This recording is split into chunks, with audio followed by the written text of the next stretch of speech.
Olá pessoal, tudo bem? Eu sou o professor Welson. Essa é a nossa segunda aula da disciplina Alfabetização e Letramento. Na primeira aula nós falamos dos conceitos de letramento e alfabetização, os métodos de alfabetização, que a gente falou que são dois grandes grupos de métodos, analíticos e sintéticos, os níveis de hipótese de escrita, né? Os níveis silábico, pré-silábico, alfabético, silábico-alfabético, a gente viu tudo isso. E ficou para a gente trabalhar nessa aula de hoje, na última aula, como ensinar e a Política Nacional de Alfabetização. A Política Nacional eu vou colocar alguns pontos, algumas mudanças e diretrizes. Na parte de como ensinar, vai ser a parte maior, nós vamos trabalhar o que se espera de cada aluno em cada ano, né, e como os professores podem fazer essa abordagem para atingir a alfabetização e o letramento, tudo bem? Então, como ensinar? Algumas abordagens, elas são ainda baseadas numa metodologia tradicional, mas que funciona bastante para a alfabetização. Então, durante a primeira infância, os educadores utilizam pequenas histórias, ricas em desenho, para a assimilação das palavras e das imagens na mente das crianças. Então, já é o início da criança fazer uma associação entre a palavra e a imagem. Então, entender que cada coisa tem um nome, que cada objeto tem um nome, e aquele nome é representado através de um código, que aquela criança precisa aprender esse código para codificar e decodificar, ou seja, escrever e ler, que é o resumo da alfabetização. O processo da alfabetização é o ensino da leitura e da escrita. Brincadeiras com divisão silábica, ditado ainda funciona bastante, pescaria de letras, e estimulação das habilidades de consciência fonológica e estímulo da escrita. Escreva o nome de todas as pessoas que moram com você. Estímulo da escrita, estímulo de escrita das situações do cotidiano, que é já o início para o letramento. Né? Como foi o final de semana, como foram as férias, conte um pouco sobre o seu bichinho de estimação, como foi o aniversário do seu coleguinha. Então perceba que o professor oferece demandas sociais para o aluno responder a estas demandas através daquilo que ele está aprendendo. Então o professor, nesse momento, ele está estimulando a criança, claro, a ser alfabetizada, bem alfabetizada, ou seja, aprender a ler e escrever, decodificar e codificar, e também já está mostrando para a criança que aquele código vai servir para alguma coisa na vida dela, que é justamente as demandas que vão aparecer na sua vida, que ela precisa responder a estas demandas através da aprendizagem que ela adquiriu durante o processo de alfabetização. Então, avaliação diagnóstica e alfabetização. Muita gente desvaloriza esse conceito, a ideia da alfabetização diagnóstica, mas é de suma importância. Eu diria que é impossível o professor alfabetizar alguém, seja adulto ou criança, sem que ele tenha a noção, pelo menos, de onde aquela criança ou adulto estão nos níveis de hipótese. Se ela está no pré-silábico, no silábico, então ela precisa saber fazer essa avaliação, e essa avaliação não pode ser de todo jeito, né? É fundamental fazer um levantamento dos conhecimentos prévios da criança sobre a escrita, para o professor poder definir as metas de sua prática pedagógica. O professor, ele só vai saber para onde levar essa criança se ele souber onde essa criança está. Então, estar em um determinado lugar mostra ao professor para onde ele vai levar essa criança num curto, médio e longo prazo, levando em consideração a alfabetização. A avaliação diagnóstica deve servir, ou serve para os profissionais da educação se perguntarem: o que os meus alunos já sabem sobre a escrita? O que ainda não sabem? O que devo ensinar? De que ponto meu trabalho deve partir? Que método de ensino e aprendizagem eu devo almejar? Então, saber disso tudo, ou querer saber disso tudo, é função do professor de alfabetização. As atividades de avaliação diagnóstica precisam seguir uma matriz de referência, que reflita as capacidades inerentes à alfabetização e ao letramento. Todas essas perguntas, toda essa avaliação que o professor faz diagnóstica, precisa ter como meta final a alfabetização e o letramento. Tá bom? Então, basicamente, leitura e escrita é o que se aprende no processo de alfabetização. Mas eu preciso ir além disso, que aí entra o letramento. Antes de aprender a decodificar e codificar, a criança precisa ser apresentada ao mundo diverso e mágico da leitura e escrita. Aí as pessoas pensam, então ela aprende a ler antes de decodificar e codificar. Não, esse foi um conceito, esta foi uma conclusão errada, equivocada da alfabetização nos últimos anos no Brasil e em alguns lugares do mundo. Infelizmente, não somos só nós que tivemos essa conclusão equivocada. Não, a criança tem a leitura de mundo defendida pelo Paulo Freire, tem a leitura de rótulos, tem a leitura de figuras, mas não é uma leitura de letras. A criança não sabe o que está escrito ali. Então, por isso que ele diz, antes de decodificar e codificar, é interessante a criança ser apresentada a esse mundo mágico para mostrar para ela, tem coisas aí que eu estou lendo, que eu estou desvendando para você, que tem um código, que com esse código você também consegue, que é o alfabeto. Por isso que o nome é alfabetização, porque é através do código alfabético que as crianças aprendem a ler e escrever e atingir esse mundo mágico e diverso da leitura e da escrita. Para a escrita, é necessário que o aluno compreenda como essa prática se organiza sobre suas formas, regras e modo de apresentação. Tem regras, tem formas, tem modos de apresentação que a criança precisa absorver isso tudo. A leitura envolve tanto a decifração do código ou decodificação propriamente dita, quanto a construção de sentidos. Ler não é só olhar e dizer que B com A é bar e L com A é lá. Ali precisa ter um sentido, preciso saber que aquilo significa bala. O estímulo dos adultos acerca da leitura e escrita, através de visitas a centros de leitura, bibliotecas e ensinando como pesquisar e se divertir com letras, é de fundamental importância, não só os adultos dentro da escola, mas principalmente em casa. A criança precisa entrar em contato com esse mundo para ela sentir à vontade, familiarizada e principalmente motivada a adentrar nesse mundo de forma autônoma, a entrar nesse mundo pelas suas próprias ferramentas, que é a alfabetização. Então, produção de texto e desenvolvimento da oralidade. Coloquei esses dois juntos, porque lá na aula passada nós trabalhamos separado escrita e oralidade, o texto escrito e a oralidade, mas eu coloquei aqui num só slide para vocês entenderem que são diferentes, têm características diferentes, mas as duas fazem parte da mesma língua. Na produção de texto, o que escrever está diretamente relacionado com o porquê e para que escrever. Então, ninguém escreve nada à toa. Ninguém escreve nada que não seja para alguém, que não haja um motivo.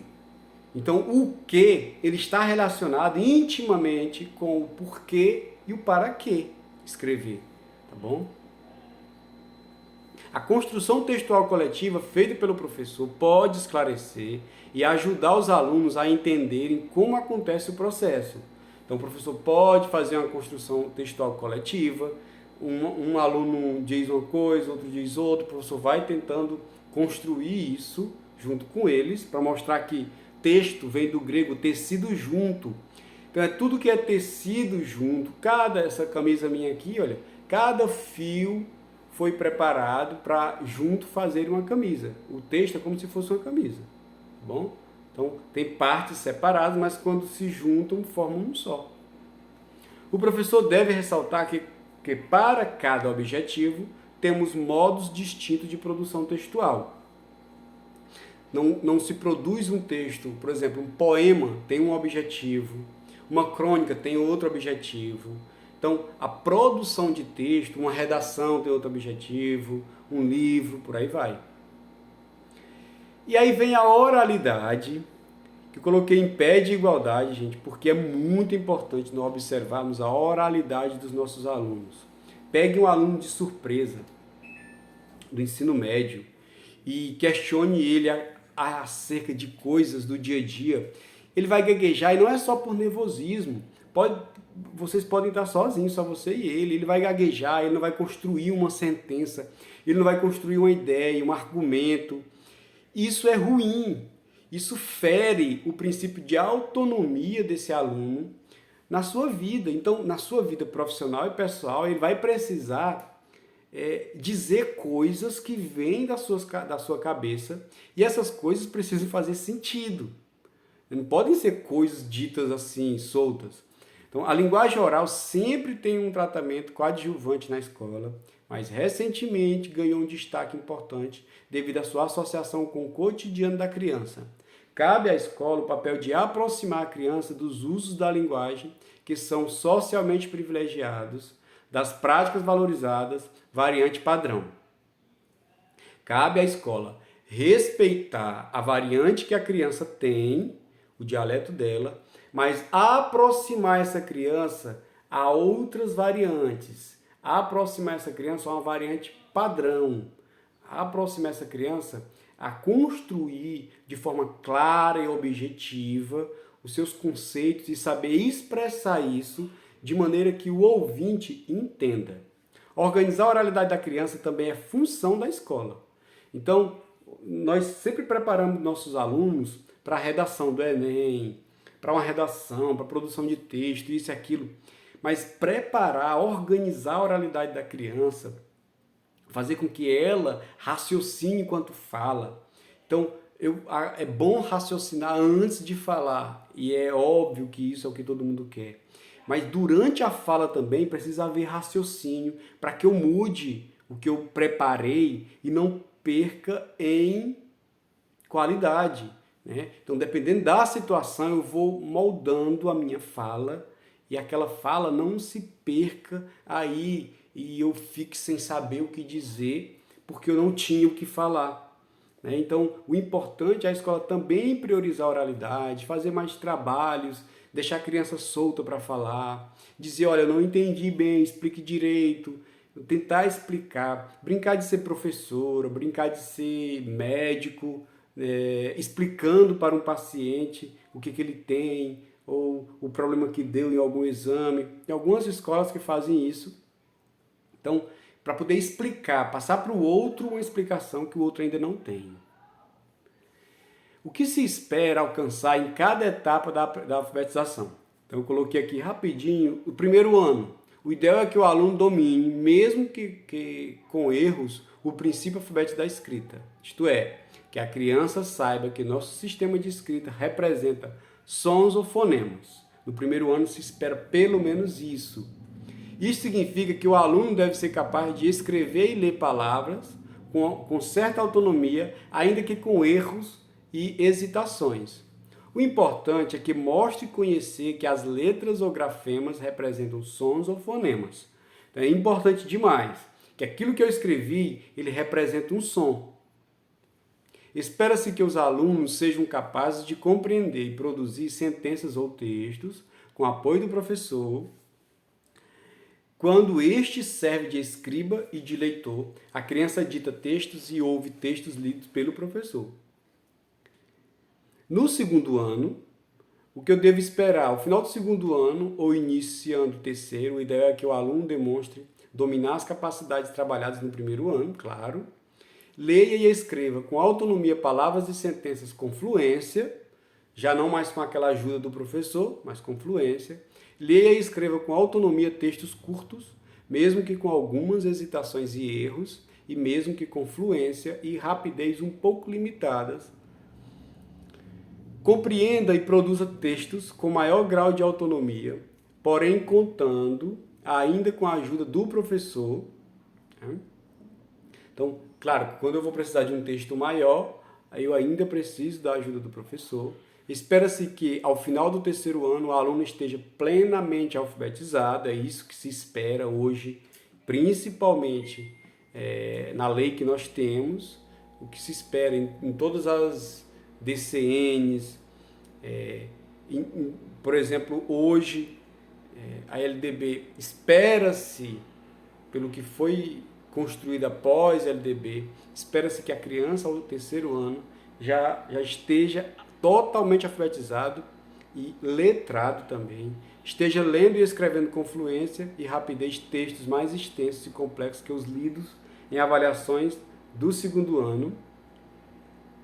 Então, no terceiro ano, eu espero que a criança já esteja alfabetizada e já num processo bem rico de letramento. Essa criança já use isso no seu dia a dia, nas suas demandas sociais. E aí nós temos o decreto, que eu havia falado para vocês, que a Política Nacional de Alfabetização, a PNA, de abril de 2019, foi uma promessa de campanha. Algumas pessoas que apoiaram o presidente Bolsonaro defendiam que na alfabetização dos antigos governos se alfabetizava assim ao Deus dará. Né? E aí houve uma construção dizendo que a partir de 2019 ia se decretar, através de um decreto, uma política nacional, e o Brasil inteiro ia estar convidado, porque o Brasil ainda não tem um sistema que obrigue, né? Essa é outra discussão. O Brasil não tem um sistema educacional nacional que obrigue as prefeituras a seguir uma política de alfabetização, por exemplo. Eles são convidados, aqueles que aderem recebem todo o apoio do governo, aqueles que não, que optem por fazer outro método, vai em frente. Eu coloquei alguns pontos aqui, definições, porque há algumas definições diferentes das leis passadas, olha. Para a gente dar uma olhadinha aqui. Alfabetização. Segundo a Política Nacional de Alfabetização, o que é alfabetização? Ensino das habilidades de leitura e de escrita em um sistema alfabético, a fim de que o alfabetizando se torne capaz de ler e escrever palavras e textos com autonomia e compreensão. Pronto. É o que essa Política Nacional entende de alfabetização. Literacia. Conjunto de conhecimentos, habilidades e atitudes relacionadas com a leitura e a escrita e sua prática produtiva. A literacia é como se fosse o letramento, vamos dizer assim, mas sua prática produtiva, ou seja, que eu já comece a produzir coisas e resolver coisas no meu dia a dia através daquilo que eu aprendi. Literacia familiar, conjunto de práticas e experiências relacionadas com a linguagem, a leitura e a escrita, as quais a criança vivencia com seus pais ou cuidadores. Existe uma literacia dentro da família, cada família tem uma, e essa lei reconhece isso. Literacia emergente, desenvolvida antes da alfabetização. Então ela separa bem o que é letramento e pré-alfabetização. A literacia emergente é aquela que a criança chega com ela, que é o seu jeito de falar, os seus modos, né? Se ela já tiver aprendido alguma coisa de escrita, ela chega na escola, é a emergente que ele chama. E numeracia, conjunto de conhecimentos, habilidades e atitudes relacionadas com a matemática. Então, a leitura também é matemática, a escrita também é matemática, entendeu? Então, esse decreto, ela reconhece também que o conjunto de conhecimentos e habilidades e atitudes relacionados com a matemática deve ser considerado pela escola e é considerado um fenômeno chamado numeracia. Alguns chamam de numerácia, mas sem acento não dá, né? E é o método fônico. Por que eu coloquei o método fônico? Porque o método fônico é o adotado, é o sugerido por esse decreto. Então, esse decreto ele veio sugerindo o método fônico. Que consiste em quê, professor, o método fônico? A consciência fonêmica, conhecimento consciente das menores unidades fonológicas da fala e a habilidade de manipulá-las intencionalmente. instrução fônica sistemática, ensino explícito e organizado das relações entre os grafemas da escrita e os fonemas da linguagem falada, fluência em leitura oral, capacidade de ler com precisão, velocidade, prosódia, né? E aí vem o desenvolvimento do vocabulário, compreensão de texto, produção de escrita, seria o método fônico. Este é o método que a atual política de alfabetização defende. É diferente do método que nós temos quase no Brasil inteiro, que o Brasil adota vários métodos, mas o método global, o Brasil adota bastante. O método fônico é bem parecido com alfa e beta, que algumas escolas no Brasil adotam, alguns sistemas adotam, e é um método excelente, é um método um pouco difícil de trabalhar, mas que faz o reconhecimento real dos fonemas. Isso é muito importante para quem está aprendendo a ler e escrever. Os objetivos e diretrizes, adesão voluntária dos entes federativos, não é obrigado, por meio das redes públicas de ensino, a programas e ações do Ministério da Educação voluntária, priorização da alfabetização no primeiro ano do ensino fundamental, priorização, cumprir a meta 5 do Plano Nacional de Educação, que diz que todas as crianças devem ser alfabetizadas até o máximo terceiro ano do ensino fundamental, ou seja, aos 8 anos de idade, valorização do professor da educação infantil e do professor alfabetizador, ênfase no ensino de conhecimentos linguísticos e de metodologia de ensino de língua portuguesa e matemática nos currículos de formação de professores da educação infantil e de professores dos anos iniciais do ensino fundamental. Então, a ênfase nisso, principalmente nos conteúdos de português e matemática, porque são os conhecimentos básicos para um alfabetizando. Alguém que está se alfabetizando, ele precisa ter conceitos básicos, e nada mais justo e lógico do que o professor alfabetizador ter contato com esse conhecimento para que possa repassá-lo, né? Então, muito obrigado.